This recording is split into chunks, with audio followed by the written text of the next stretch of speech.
lazima tutafute fedha.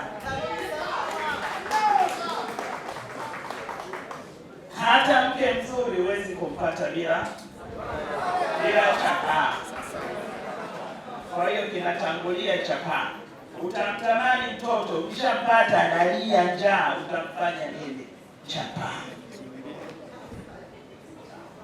Kwa hiyo wote hapa tuwe na dhamira ya dhati kwamba tunakwenda kutafuta mbinu za kutuondoa katika umasikini.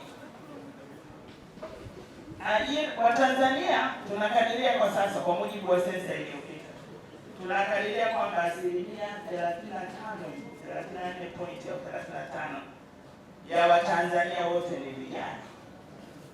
Hili ni kundi kubwa sana. Sasa kama 35% ni vijana, tuna kila sababu ili taifa hili liendelee, litoke kwenye nchi inayoendelea liingie kwenye nchi iliyoendelea, ni lazima kuhakikisha hii nguvu kazi ya hii 35% iko kazini. Na kwa bahati mbaya, huu ndio umri ambao mna nguvu za kutosha.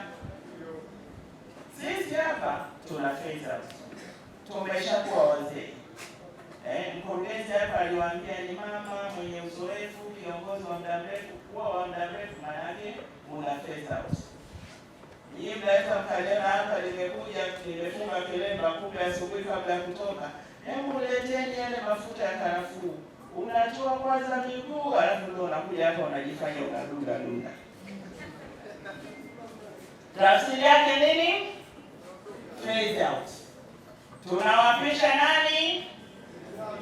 Nyinyi vijana. Ndio tunawapisha, tunawaachia hivi viti, tunawaachia kusukuma mbele gurudumu. Sasa si wote watakuwa wakuu wa mikoa, si wote watakuwa wakuu wa wilaya, si wote watakuwa wakurugenzi. Ni lazima sasa tutathmini kama wilaya, nani atafanya nini, wapi, kwa kianzio kipi.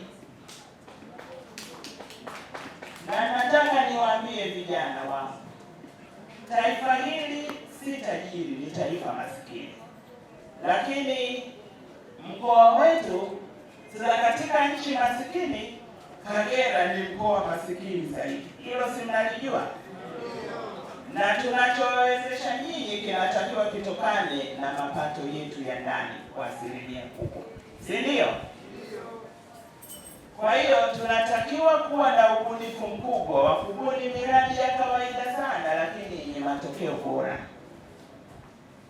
ili wengi tuweze kufaidika na hizi fursa.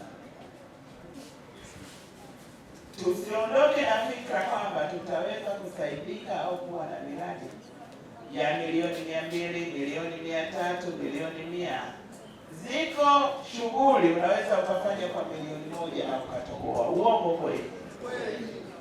Mengi sana, lakini nihitimishe tu kwa kusema kwamba yale tunayopanga kuyafanya tutayatekeleza sisi kama serikali, lakini wakati wote unaweza kumvuta punda mpaka mtoni, lakini kunywa maji ni hiari ya nani? Ya kwake mwenyewe.